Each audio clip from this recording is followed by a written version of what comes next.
Hello and welcome to episode 4 of the Rocket League MapMaking tutorial series. Today I'm going to be showing you how to add custom textures using the dummy assets and all of that fun stuff where we actually get to the point before we upload our first map. So you can see here that everything is blocky, and you can see that here too, everything is blocky and this is gray. And there's a very good reason for that, and it's because there's no UVs. So we're gonna go to UV editing. So UVs are basically wherever this checkered thing is, wherever the checkered pattern is, that's where the UVs are. So if we were to just do, so in order to add UVs, you hit U, and then I'm going to go to Q projection. And you can see I have tons, I actually have tons of options. I also have actually have some extra options right here. You can actually go to edit preferences and add-ons and type in UV, and there are a bunch of options. Let's see, apparently these two are made by other people, so I will link those in the setup. I didn't know that these were extras, but I will link those. So now if we were to just export this, by the way, I'm going to use hard ups to quickly do that. You could hit file export, you can do that. I have an add-on called hard ups. It makes everything a lot, like, makes life a lot easier. But if I were to go to here and re-import, you can see that everything's checkered now. But what I want to do is I want to separate the ground and the wall and the ramp and the goal. I want to separate it all. So one way to do this is just by going into face select and separating this, separating these, and then there you go. Now these are separate, and that's one way to do it. Another way you could do it is, let's say I want these to be the same piece. So I'm going to right click and shade smooth, and what this is going to do is it's going to get rid of, you can see that it gets rid of those rigid corners, and it's going to look really smooth, as it should for Sage Smooth. But what we're going to do is we're going to make this a different, we're going to make this a color while this is its own texture. So we're going to select all of these. We're going to select the goal, everything in here. I actually could just hit A and unselect these, that would be easier. And then I'm going to go into material properties, and I am going to go and hit new, and I'm going to go into rendered so I can see this, but I'm going to go to emission and change this to white, and then I want this to be a different color, so I'm going to add a new material just by clicking this addition and then this addition, and then we're going to change this to, I don't know, blue, something like that, and then we're going to hit assign. And as you can see, this is a different color now than the ground, and that is because we are using material channels, which you can actually translate into UDK, and it becomes very useful. So what I'm going to do is I'm going to actually select these, and I'm going to try and I'm going to try and select these and to square grid. We're going to see how this goes. I usually don't mess around with UVs that much, but we'll see how this goes. And let's say I want to see the checkered icon in Blender. You can go into file and append, and I will link this Blender file, but UDK checker material for append.blend, and then go to material and material.002. I'll probably have it renamed by the time you're watching this, but if I want to see this, I can just change this to that, and ta-da! You can now see that this is exactly what it looks like in UDK. Obviously, it ramps up so everything connects. You can see that's what it looks like. Now I'm going to A to select all of it, FBX, export, full field, and we're going to save and close Blender as we don't need it anymore. So I'm going to right click, import, full field, open. I usually re-import static mesh by right clicking and re-import static mesh only if it's one piece. If it's multiple pieces, I'll change the entire thing. But you can see that this is still one piece, and I don't want that. I want the separate pieces, so I'm going to delete it. And this is the part where I was talking about the different pieces. You can select all of it, and then select that, and then change all the loci to 000, and then I'm just going to go through and change this collision settings really quickly. Obviously I know what the collision settings are. I went over them in the last video when I went over gameplay. You can find them in there if you want to know what I'm checking. And then this is what I was talking about with the 3 checkboxes. You gotta uncheck each one, and you can't just hold down left click and move it up. You have to actually click on every single one.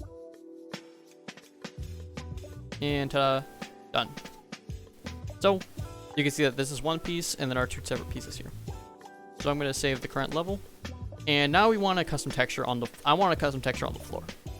So I'm gonna go up to my top 3 material texture sites, and in here you can see a bunch of sites that I found of just a bunch of free textures. If you want to use them, here they are.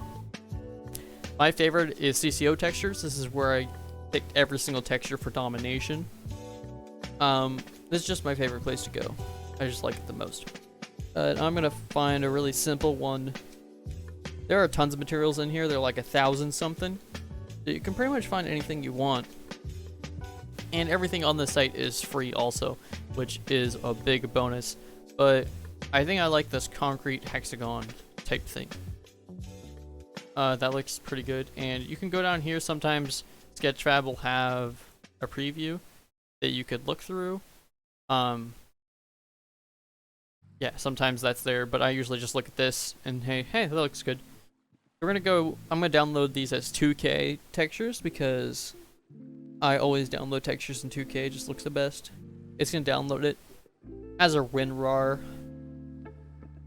I'm gonna open the WinRAR and I'm going to extract, nope. I'm going to extract these.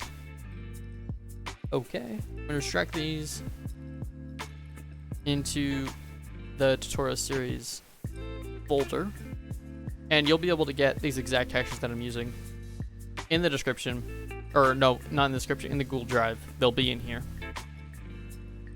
So I'm gonna minimize that, and I'm gonna open Photoshop. So I'm gonna File, New, and then I'm gonna go to 2048 by 2048 pixels because that's what 2K is, and then tutorial textures. Okay. Best thing to do, in my experience, is go into here, go into where they're saved, select all of them, and then drag them in. And it's gonna place each one at a time. So I'm gonna line them up to the size, and then it's just gonna go one after the other, rather than doing file place for all the 5. And it's gonna import whatever comes with it. Usually it'll have a normal and a color, and then whatever else that comes with it is kind of random. So I'm going to hide all of these, and I am going to File, Save As, also Shift Control S, and then we're going to go into where the tutorial series is. So right here, tutorial series, and I'm going to name this. I always name it whatever the texture is called, so Paving Stone 075, and then I Control C that, and then color at the end, and then we're going to change this to a TGA file, and then save, and 32 bits per pixel, okay, and then we're going to have Shift Control S, and then TGA, Control V since we copy pasted Paving Stone, and then we're going to change that to displacement, okay, and then we're gonna do the same thing for these other 3. So normal, and this is roughness,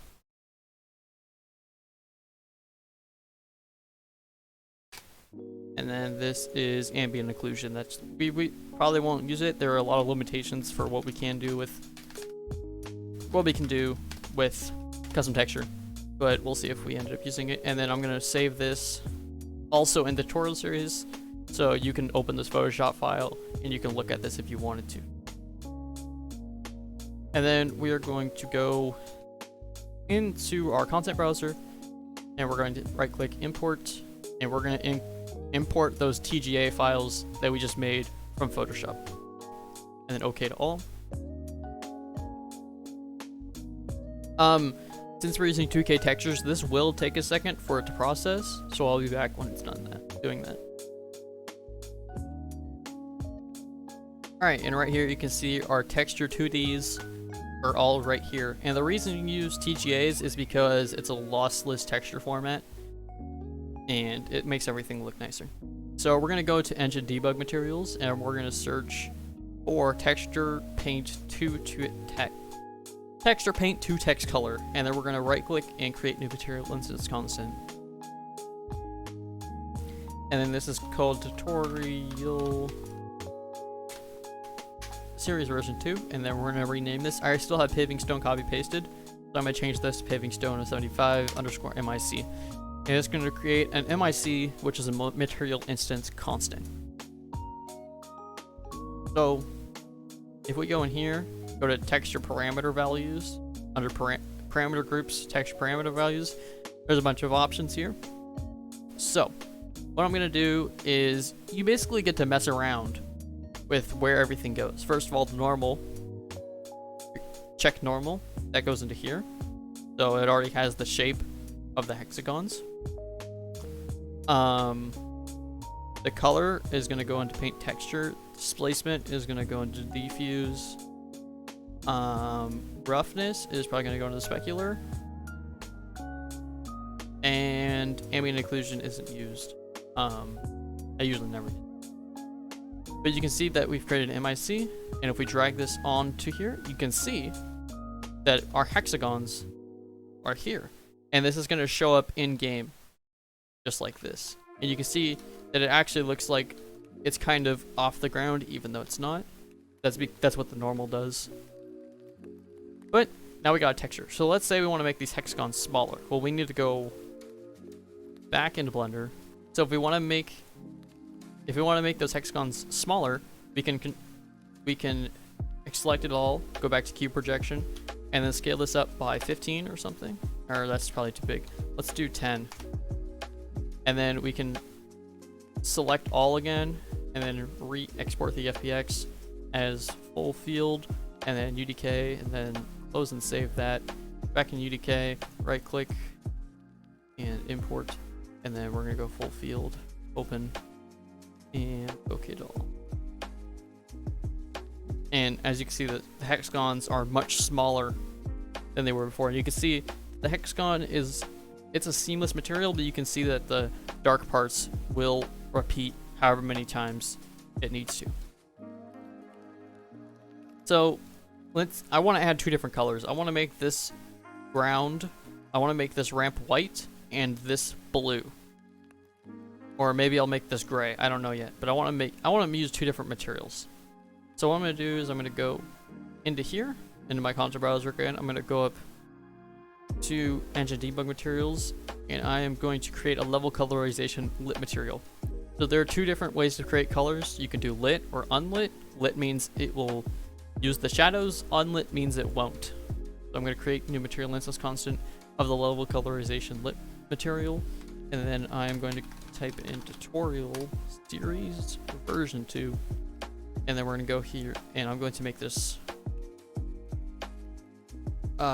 blue, and then underscore. I always name everything, all my material instance constants are always named underscore MIC, because when you're looking through it, it's just easier to find MIC in the names rather than look up here in the names, especially because sometimes it blends in if it's white. But we're going to look in here for color, and then I'm going to select it, and then I'm going to make this blue, because that's what we wanted it, and that looks like a good blue. So I want to make another color. What I'm going to do is I'm going to right click on this color and create a copy. Make sure it's create a copy and not create new material instance constant. And then we're going to go into here and we're going to make this, I don't know, what color do we want the ramp? Yellow maybe? I don't know. And right here you can see the parent is still level colorization lit material. This is very useful for when you want to create multiple colors or custom textures, because you can do this on a custom texture too. You can right click, create a copy, and it will do the same exact thing. It will keep the parent, but will make a new material so you can change it however you want. But right here, this is why you don't want to use 2K textures, is because it does compress all of the textures, and it might take a while if you use like 60 of them like I did for domination. It took, I think, 10 minutes to save once because of how many textures I was using. But right here, I want this to be yellow, so yellow, make that a little darker. There we go. No, I want that brighter. I don't like that. That looks better. Okay. So remember how in Blender we use those channels? So right here we're gonna go to Mater, and we're gonna, for 0, remember that's the ramp. So 0 is yellow, and you can see that it doesn't color the top. That's because we use 2 different material channels. And so I'm gonna select blue in the content browser. I'm gonna hit that green arrow, and you can see we now have blue and yellow for our 2 different colors, even though they're the same mesh. And for the top, I'm going to use a dummy asset. So dummy assets are right here, and we're going to go to maps, and I'm going to use, I don't know what, wasteland, and then I'm going to wait for it. It will like go through all the textures. Make sure you wait for it to go through all of them, otherwise it will crash, at least in my experience. I'm going to save current level before I do this, and then I'm going to right click and fully load, and it's going to load the dummy assets. There we go. So you can see that there's nothing actually here. It's just a bunch of colors and letter and names of stuff. And that is exactly how it's gonna be. That's just how it's gonna be. Because if we were to use the actual stuff, it would literally be like 2 gigs for each one. And this loads faster and it works a lot better. So if you select up here in the filters, material instance constant, the material instances and the materials, you'll get to just the materials. And I don't know what I want to use. Where did I find the sand? Sure, let's use that on the wall. That seems great. Now I think I'm gonna make sure that I did. Okay, I did do that. Did I put in sticky walls? No, I didn't. So I'm going to put in sticky walls real quick. Not from the sticky walls material, but not from the sticky walls. Make sure you reset your filters when you're looking for stuff. But we're gonna, not from here, but from our actual map file. Sticky walls is material override, just like that. And then since we changed the meshes, I'm going to rebuild, because it's gonna have to rebuild the lighting for the new meshes. And the spawns are now over a new, ground. So it needs to recheck everything. Close the errors. Alright, now before we go in game, there's one more checkbox you need to put. We're going to do accept dynamic decals. And then we're going to say current level.